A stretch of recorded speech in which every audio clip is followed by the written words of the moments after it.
Gophers, they kick off homecoming in style. 48-23 beatdown over the Terps. Breaking it all down next. Locked On Gophers POSTCAST.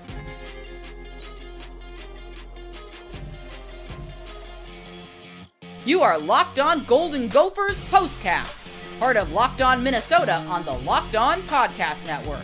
Your team every day. What's going on? Back in the lab, back at it. Another Gophers POSTCAST right here, Locked On Sports Minnesota. Your team every day. Luke Inman at Luke_Spinman. Gophers Hall of Famer Ron Johnson, host of the Ron Johnson Show each and every Tuesday. Follow him on X if you haven't already. He's at 3 Ron Johnson. So much to get into after this one, Ron. But first, quick reminder, today's episode brought to us by FanDuel. Check this out. Place your first $5 bet. You're getting $200 in bonus bets guaranteed. Check it all out over at FanDuel.com today to get started. Okay, Ron, homecoming week. Gophers come. I mean, they took the Terps to the woodshed today, really. Without a doubt, I thought the best game top to bottom we've seen from this team in all three phases. Offense, defense, special teams. It was really all cooking today. Just kick us off with maybe what jumped out to you the most in this one. Well, you know what? My keys to the game was Ty Felton. And when you watch Ty Felton on film, you knew he was the guy you had to stop. And the Gophers didn't stop him. I mean, 9 catches, over 100 yards receiving. It was the intangibles, which were the interceptions, the pick six, the consistent fourth down stops. I was very surprised how early Mike Loxley went to the fourth down. You know, I got to go for it here versus maybe punt and pin the Gophers back deep, or maybe try to make a long field goal. So that was very interesting. And the fact that he didn't try to throw him fourth down and he tried to run it. Early on to me, it felt like the Gophers had a stranglehold, and we were on the sideline with, Blake Cashman, Lawrence Maroney, Tanner Morgan was down there. Damian Wilson came back. And so all the guys, the first thing everybody says, man, if the Gophers could start off this fast against North Carolina and against Michigan, they probably now have a one loss, which is to Iowa. Oh, man. Yeah, so easy to play that what-if game, but that's exactly what I was thinking as well. You want that one back, unfortunately, that North Carolina game. They did start out so slow. Max Brosmer, by the way, goes into halftime, speaking of the hot start, 18 for 23, 208, 3 touchdowns. I'm sorry, what air raid offense did they switch over to after the bye week? I mean, by far and away his best first half numbers of the year. He ends the day with 320 passing yards, 4 touchdowns. He just looked like a completely different person out there today. Like Max Brosmer 2.0. I think a lot of it, Ron, had to do with the fact that they let him actually go out there and sling it 23 times at halftime alone. That took me by surprise. They only had 11 rushes in the first half, but it worked. I mean, what'd you love about the play calling today? And I guess, how much more encouraged are you when it comes to this team and this offense after them, putting up 48 points today versus the Terps? Well, Maryland's run defense is really good. I think it's one of the tops in the Big Ten. And so when you have a run defense that's that good, right? Justin Garr brought this up in the pregame show, and he said, why bang your head up against the wall and try to run the ball against a team that is built to stop the run? And everybody thought like, well, maybe the pass game is suffering because the run game is so good. And no, the pass game is just suffering. Like their pass defense is not good at all. They don't have a lot of gap integrity when it comes to rushing the quarterback. When it comes to second level coverage, they don't for some reason the receivers continue to get behind them in open spaces. And their DBs just aren't that good. Like they don't do a good job of playing the ball. They don't do a great job of breaking up the play.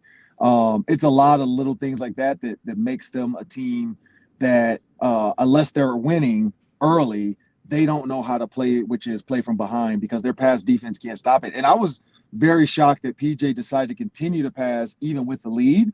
But it was smart because that team can't stop the pass. So I think that made the most sense. Yeah, Maryland, by the way, they lost 2 stud corners in the draft. Deonte Banks was one of them, went first round to the Giants. But you're absolutely right. Like, they just haven't had a smooth transition in the offseason to that secondary. And you got Brosmer, though, back to so accurate, confident, kind of this cool and calm demeanor back there. It's just is this just the natural progression you kind of expected from him? Because he's got 8 games under his belt now. Like, was it always going to be a little bit of a process? Or did they just find something in Maryland's secondary, like you said, and they just went out there with a great game plan and just exploited it? No, on the PJ Flex show, we actually asked PJ that question. We're like, what's the next level? And that was my specific question to PJ. I said, what's the next level for Max Brosmer, and he said he hasn't played his best football yet. They allow him to change a lot of the plays at the line. They give him full autonomy of the pass or the blocking schemes and the blitz pickup. So what we're seeing from this game was just Max kind of really taking over. Still some things there to clean up though. Like some of the looks where you're like, oh, this guy's wide open. Then he still makes this throw over here. It's like maybe just take the wide open guy, because when you face a team like Wisconsin, or you go, play at Penn State, you have to take your first read. Maryland was just a team that honestly just wasn't good. When you look at their secondary, it wasn't a good team. And so that's why I think Minnesota was able to take advantage of that. But Max Brosmer being able to, at the line of scrimmage, dictate the play, dictate what's happening with emotions. PJ said, it's been a while. Even though Tanner Morgan had a good 2019, he didn't follow it up with much after that. And you could say that was the Bateman, Crab, and Tyler Johnson year. Yeah. And maybe that's what made Tanner Morgan look so good. But it's been a while since they had a quarterback that did what we just saw from Max Brosmer. Yeah, full command of the offense now, 8 games in, makes you feel very encouraged about not only the last 4 games, but going into 2025 as well. And you got to have somebody to throw it to as well. Daniel Jackson, his running mate, 9 catches, $117, 2 tutties, Mr. Do-It-All every week. Nothing we haven't already said before on this show. I mean, just consistent as they come. Also, too, what I love about him, not that big Ron Johnson athletic 6'4", 225 profile either. He's 6 foot, $195, but he's just a technician out there. Route running, got the great hands, great football IQ, that savviness that you just really can't teach at that level. Like you either got it or you don't, kind of one of those things. Who does his game just remind you of when you're watching him out there, when you're watching the All-22, maybe in the NFL, past, present, just his build, his style? Who do you see when he's running out there? That's like a Keenan Allen, maybe. Yeah, I could see that. I was thinking Tyler Lockett or Deontay Johnson. I see a little bit of shades in his game. Lockett. Yeah, I like a Keenan Allen, but I talked to his dad, which is funny. His dad stopped me, which I didn't know that was his dad. Oh, funny. And his dad stopped me, and his dad asked me, like, "What do you think of Daniel Jackson?" And I'm like, "Are your keys in here?" And he said, "What do you think of Daniel Jackson?" And I'm like, I don't know. I was like, I don't know. I was like, I think he's a really good receiver. I said, I think he's going to – and I didn't know it was his dad. Oh, you didn't know it was his dad, no. So you were going like no filter. Yeah, so this guy stops me. So here's how the story goes. A guy just stopped me. Random guy stops me. He's like, hey, what do you think about the Daniel Jackson kid? And I was like, you know what? He's fast. He has good hands. He runs good routes. I was like, you know what? Like, he's pretty good. I think he'll play on Sundays. And then the guy was like, oh, thanks, appreciate it. That's my son. I was like, oh. Okay. And I kind of walked away, like kind of baffled, like, man, I'm glad I didn't say nothing crazy. But to his point, like I think he just really wanted like an honest opinion of his son. And I told him, I was like, like he runs really good routes, he has really good footwork. Yeah. And he's a kid I think will be playing on Sundays. Like the way he plays, the way he moves, his ability to get open in space, his ability to get off the press coverage, catch it with his hands. I told him, I was like, he makes a lot of contested catches that you don't see at that level from college, where a lot of guys get caught slipping and get caught like not doing the right things in some of the movements and some of the motions. And I think that's the key for him. But his dad and I kind of had I chuckled with him after that. That's great. And I'm going to have to try to catch up with him because I know he'll be back for senior night. And so I'm going to catch up with him. I think that's in 2 or 3 weeks. But yeah, he's a good kid. I told him, I was like, I think he's gonna has a chance to play on Sundays. Yeah, maybe a little Adam Thielen shade to his great, like crafty technicians, both of them, great hands, like you said, outstanding, football IQ as far as where the boundary line is, how to manipulate defenses. I would assume he gets drafted. You never know with that stuff. Combine, pro days, Senior Bowl, all that stuff plays a huge factor. But he's for sure going to get picked up at worst case as like a UDFA. When he gets his shot at the next level, what's the type of role do you see him fitting in? Is he a slot guy in the NFL, a wide receiver 2 on the boundary? Like, how do you maximize his skill set, do you think, with that kind of limited size in the NFL? No, I wouldn't say limited size. So think about this, Stephon Diggs. You got, I could go on and on and on. There's not a lot of 6'3" receivers. There's a ton of 6 foot, because Daniel Jackson and I did an interview. He's legit 6 feet, 6'1". And, you can go with the Godwins and you can go with, just go down the list. Like there's only one Mike Evans. There's only one, who's the other guy? Brandon Marshall, if you want to go way back. There was only one Terrell Owens on that team. There was only one Randy Moss. Chris Carter, I guess you could say, was in that body build, and Jake Reed. That was rare to have three guys over Right. 6'2" with Chris Carter, Jake Reed, and Randy Moss. But yeah, there's just not a lot of guys out there like that. I think Daniel Jackson is going to be just fine. I think he's going to have to go to a team if you want to throw a team out there. He's going to have to go to a team like the Dolphins, a team that utilizes or the Eagles, a team that utilizes multiple receivers, Sure. maybe has an aging receiver that's ready to go out the door. Honestly, and I don't know if it's going to happen, but, think about the Carolina Panthers. I mean, Adam Thielen, how much does he have left in the tank, coming off of his injury? I could easily see a team like the Panthers, if it's a later round pick and they're like, look, we need a receiver. Let's go get this kid from Minnesota because, again, they have 9 catches, 117 yards, and 2 touchdowns a day on Big Noon Sunday, Saturday or whatever. Right. Everybody's watching all these not Big Noon, the 2:30 game. Everybody's watching those games because you got the noon games and you got the 2:30 games and then you got the ones that are about to come on now. And so that's one of the ones, I think, Maryland, Minnesota, that people watch. And so Daniel Jackson definitely is on the radar. And the good thing for him, he's on a team with ballers. You got to think about Ariante Ursery, who's getting looked at. You got to think about Ja Joyner, Danny Strigow. You got all these guys that, Lindenberg, maybe. Lindenberg. Yeah. I would say, for sure, Justin Wiley.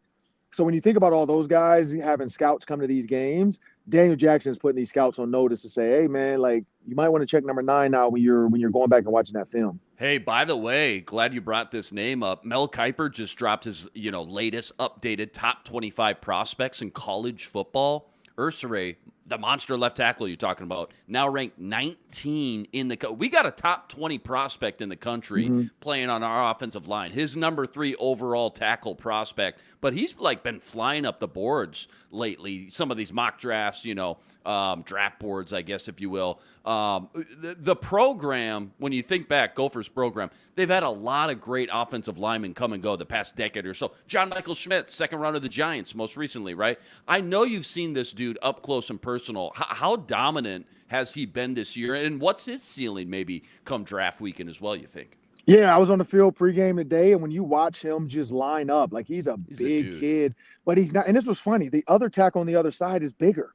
Really? He's taller and he's bigger. Ariante, I mean, he's not small. I mean, he's 330. So that's not a little person at all. No. When you're 6, this is crazy. When you're 6'6", 330, and you look small next to your right tackle, that's what's crazy. And so his right tackle is right around 340, probably 6'7". And so he makes Ariante look like an athletic tackle when Ariante next to a normal human being looks humongous. But, I'd say this thing. He resets his feet really well. At the punch of attack, he's strong. I think Max does a great job as well, though, helping him out with the blitz protection and with some of the protection, so he's not putting his offensive lineman in a bad position. But yeah, Ariante Ursery, when it comes to run game, he likes to beat people up and get a hold of them. So yeah, he's going to be most likely, if nothing changes, a first-round pick. Because when you're at that offensive tackle position and you're in that top 3 to 4 offensive tackles, unless this is a run of quarterbacks, which I don't feel like it is right now with college football. No, not this year. Or a run of defensive ends, which I don't feel like it's this year in college football. Ariante Ursery is going to be just fine because he's going to fall in a normal draft situation where 4 to 5 offensive tackles or offensive linemen go in the first round. You're going to have of course, you're always going to have the 2 to 3 quarterbacks go in the first round. You're going to have 1 to 2 running backs. You're going to have your 4 to 5 receivers. And then it's going to be a mix. Cornerback, Travis Hunter is going to be in that. So there's going to be a run of corners and safeties that go out in this too. So I think Ariante Ursery is in a great year where it's not one of those Julius Peppers, LeVar Arringtons, those Reggie years Bush, where it was where it was just years of defensive guys where 7 defensive guys went off in the first round. Think about my year with Miami. You had 7 first rounders from University of Miami from Ed Reed to Shockey to Mike Rump to Philip Buchanan, and all of them and Clinton Portis, all of them were on the defensive side except for Portis and Shockey. So you have 5 defensive first rounders from one school, which is nuts. And so you don't have that this year. You don't have if you look at college football across the country, a lot of the stars are underclassmen. And so I think that's going to be good for Ariante Ursery. Yeah, it's such a premium position I mean, in the NFL right now, I think offensive line play is just down just in general because these defensive ends and tackles have gotten so good and so big and so quick. That's a conversation for another time. But yeah, in 8 games this year, dude's only allowed 1 sack. So keep your eye on his name when you're scouting out those 2025 mock drafts. All right, plenty more deep dive from this one. We'll check out and talk about the defensive performance. That's all coming up right after this. Quick reminder, today's episode brought to us by FanDuel. FanDuel, America's #1 sportsbook. Right now, they got something for every NFL fan, a huge payout for every new customer without a doubt. It's their best promo of the year. And with FanDuel, when you get the hunch in the middle of the game, you can check out the latest stats, view live play-by-play, and so much more, all on the same page where you place your bets. Check this out. Right now, FanDuel's getting you started with $200 in bonus bets guaranteed when you place your first $5 bet. That's $200 in bonus bets guaranteed with your first $5 bet. Go check it all out over at FanDuel.com today to get started. Check out some Sunday Night Football action while you're there. Cowboys at the Niners. Current line, San Fran by 4. Over-under sitting at 45.5. Check it all out over at FanDuel.com. Again, check it all out over at FanDuel.com. Hey, before we talk about this defense, give me one homecoming memory that just always sticks out every year when you look back. I'm sure you got a couple to choose from. A fun homecoming memory. You know what? So I said this on the pregame show today. They asked me about that on our Gophers pregame show that airs every Saturday at 9 a.m. to 10 a.m. Yes, sir. But I they bought that up, and I asked that. You know what? For college football, you don't really remember homecoming. Not gonna lie, it's just like another game because there's no dance, there's no homecoming court, Right. there's no like the alumni. We remember I'm gonna remember this blowout victory. Right. But honestly, I don't really have a homecoming memory. I don't really remember because our homecomings, one, we didn't really schedule a tough opponent. So it wasn't like we had Wisconsin or Iowa or somebody like that where it's memorable. It was always like Northwestern. You want to get the win. Or want to get the dub. Illinois, Sure. some of those type of schools. We're saying they weren't bad, but we knew we could beat them. Right. One time I think we had they moved a game in the middle of the year, and it was like our homecoming was early, like week 4. So we ended up playing like Illinois State for homecoming. It just Sure. It wasn't great. But I will say this, my memories now coming back are fun because we get to bring our kids back. Right. My wife and I are both in the Hall of Fame at the University of Minnesota, so being able to share that with our kids and show them. I was able to talk to the Gopher softball coach today a little bit about my daughter. And so, yeah, it's just been fun to be back and do that, be on campus, see the coaches, see the former players. I mean, we had over 132 former football players on the field today for pregame. So we all got to be in the tunnel and walk out the tunnel with the players. And then we lined the field for the with the cheerleaders, and we did the little tunnel, and the players ran in between all the alumni. Did you do your Ray Lewis coming out of the tunnel? Come on now. No, I didn't do that. No, but it was cool to kind of be there and for the players to come running out and all the alumni. We all Foggy and Maroney, like I said, Damian Wilson and Tanner Morgan. You got Kamal Martin, former Burnsville grad. Cool. So it was a lot of guys. You saw Jalen Myrick, he was there. And so, yeah, I mean, it was so many guys back that it was just a reminder, like Jared Ellerson, Yuki Dozier. I mean, I could go on and on and on, but it was guy after guy after guy there. So my memories now are stronger as a former player than a current player. I'd say the game, when people ask me questions, I asked Lawrence today, same question. And he kind of remembered Michigan. Beating Sure. Michigan, losing to Michigan first, and then beating Michigan because that 2003 was nuts. They were up at the half, and then Michigan came back. And I remember because I was in the league at the time, and I remember sitting back watching the game on TV and oh yeah, they about to win this. And went to meetings, came out of meetings. All of a sudden, it's a close game, and Michigan ends up winning. Maroney remembers that. He's like, I can remember playing Tulsa, and which I didn't know this story. He had 200 and something yards in the first half. And then Mason took him out the game because they were blowing Tulsa out. He said he had 3 carries for over 50 yards each. Ooh. And Ooh. so, yeah, and all of them, I think he had like 3 touchdowns. It was like 200 and some yards, 3 touchdowns. Video game All stuff. 3 of his touchdowns were over 50 yards. So he was like 200 and some yards. And he said he could have went for 300, but Mace took him out. Yeah, on pace for 400 going into the Yeah, locker he said by like the second quarter, he thinks he was on the bench. Like Mace had sat him down already because they were blowing Tulsa out. But that's, stuff like that. I think that's what guys remember more than homecoming. But it was fun. I mean, you saw cheerleaders from like 1965, Hilarious. 1979, like all the old cheerleaders are back in their old sweaters. And yeah, it's hilarious just to see. And like football players, we had old guys that were in their 80s, on walkers and canes, like coming out with us on the field. So yeah, it was a story pass, and just hearing the stories from like Ricky Foggy and all those guys too. They were back. So yeah, it was fun. What an incredible time for all you alum. And again, just to be able to, during this week, like you said, it makes sense as a player. You're so laser focused week to week, probably all blends in, but sounds like an absolute great, not just day, but probably week. And to be able to just catch up with so many old names and similar faces, that had to be a lot of fun. Speaking of that Maroney story, this just made me think of this. What'd you think of PJ leaving in his starters in the fourth quarter up 3 possessions like that? Because I'm sure you haven't been on Twitter yet, but some people didn't love it. And then Ja Joyner got kind of dinged up and hurt with 2 minutes to go. So always easy to say in hindsight. I know maybe people got some PTSD because of the Christian Darrisaw injury going into halftime, but did that surprise you at all, leaving those starters in so late?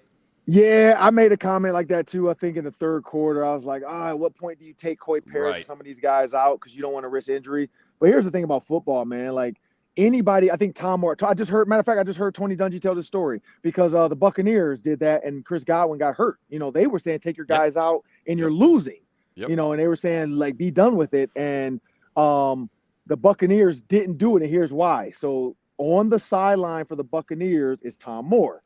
Tom Moore, for everybody who doesn't know, was a coach at Eastern Michigan. He coached my dad in college. He then went on to the Steelers with Chuck Noll and was Chuck Noll's quarterback coach and offensive coordinator who was coaching Terry Bradshaw. Well, who else was there? Tony Dungy was there with my father. Tony Dungy moves on, gets a head coaching job with the Colts, and who does he hire? Tom Moore. So Tom Moore with the Colts, I think they were playing the Patriots, he said the story was, and they were down like 3 scores with like 4 minutes to go or something to that realm. You have to look it up, but it was like a Pats game, Patriots game. I think it's who they were playing. 4 minutes to go or something. They were down maybe 3 scores or maybe 2 scores and a field goal, but they ended up scoring and tying they ended up getting 2 scores came and all whatever the way they back. needed, and they tied it, went to overtime and won the game. And so he said, because people were like, why don't you take Chris Godwin out? You're down, 21 points. You play to win the game. And he said Tom Moore experienced winning the game by not taking Peyton Manning and some of those guys out, left them in, and they end up coming back and winning the game down 21. And so I think PJ's probably thinking a little bit of that is like, just like we're up, we could be down. Right. I want to make sure I leave the best guys out here to win the game. But I can play devil's advocate for both sides. Like I've seen it both ways where a team comes back. Maryland just came back on USC last week versus USC. Maryland just came back. So that was probably in the back of his mind too. I'll say Loxley wasn't giving up until after that last touchdown. You could tell he didn't even try to go for the onside kick. He just was like, you know what, 23-48 or whatever. I think it was 23-48 at that point. He's like, look, 2 scores. I think a minute something to go. He's like, let's just be done with this. So he conceded before PJ did, but I think PJ's mindset was like, look, let's keep playing. Like we're not there yet. Like I want you guys to never give up until the last whistle. And so I think once Loxley gave up, then PJ was like, okay. But yeah, I mean, it's football. If Ja Joyner got hurt now, he could have got hurt a different time. Hopefully it's something small and it's just a little dinged up, and then he'll be back for the next game. Yeah, well said there. Good breakdown. All right, don't go anywhere. One more quick segment left. Got to talk about the schedule, including Illinois. They're up next. That's all coming up right after this. Quick reminder, today's episode brought to us by Prize Picks. Prize Picks, America's #1 fantasy sports app with more than 3 million members to date. And for me and my money, it's just by far the easiest and most exciting way to get in on all the action while you're watching your favorite sports and you're watching your favorite players. It's so simple. All you got to do, you pick more or less on 2 or more players' stats, and you watch the winnings roll in. Football season still in full swing. So whether it's anytime touchdowns, could be receptions, tackles, sacks, you name it, they got it. Take your pick on more or less. Add them to your PrizePicks entry today. Plus, they now offer Apple Pay, quick and easy deposits into your account all season long. Download the PrizePicks app and use code LOCKEDONNFL for $50 instantly with any $5 wager. Okay, a couple quick minutes left here. We got Illinois on deck. They're no joke, man. I know they got stomped by Oregon today, but 20th ranked program heading into the weekend. And again, Oregon's. And what was the score? Because I know when we talked about that, JG on the pregame show thought Illinois was going to keep it close, and I was like, I don't think it's going to be close. What was the score? No, it was not close. Final score 38-9. 38-9. And the whole game, it was never close right from the get-go. Oregon jumped out to a 28-3 lead, and they never really looked back. So, which is good for the Gophers, though. Which is great for the Gophers because now Illinois and the Gophers are both 4-3 heading into next week. But what makes Illinois such a tough out this year, though? Because they beat some really good teams already this season. We're 5-3, by the way, Luke. Oh, 5-3. We're both 5-3. Yeah, don't cheat us on that. Well, yeah, no, you're right. I think we're tied conference record. I'll have to pull it up here in a second. But regardless, Illinois, check this out. They beat Michigan. They beat Nebraska. They beat Kansas this year, all ranked teams at the time. They only lost 2 games, one to Oregon today, one to Penn State earlier this year. So their 2 losses are against 2 top 10 ranked teams. So, Illinois, tough out. What's the kind of just game plan and what makes them so good? Yeah, I mean, if you watch them versus Michigan, if you watch them, earlier in the season, they were in the top 25 for a reason. Really good. I mean, Brett Bielema's always had a good team. Like he's always, even at Wisconsin, he's always coached well. He's always been they've always been well coached teams that he's run. Illinois is just the next one up. I think the biggest thing for that is seeing Oregon attack them in the air gives the Gophers a lot of insight to say, hey, look, let's just put this back in Max Brosmer's hand. We gave it to him against Maryland, and he went to work. Let's go up early on Illinois and do the same thing because you do want a good feeling heading into that November, bout of it's going to get tougher and tougher. Yeah. But we know that Penn State one is the toughest, and that's the thing. But after that win against Maryland, it feels like Rutgers and Wisconsin should be wins. And I think that's the key is how can you beat Illinois? Can you beat Penn State? But I think Rutgers probably gives you the bowl game. But you still want to go in. You want to head into that bowl game with the best chance possible and a good taste in your mouth. Now the thought is run the table, and then if you do run the table, it sucks because you're like, damn, if we beat North Carolina, if we beat Michigan, we're 11-1, and probably so in the top 5, top 6. Yeah, I'll give Michigan that one, even though that one came down to the wire. So the North Carolina one, if I had to pick one, North Carolina should have been a win. Yeah. So looking back, two missed field goals by a kicker that never misses at home. At home, coming out just so flat.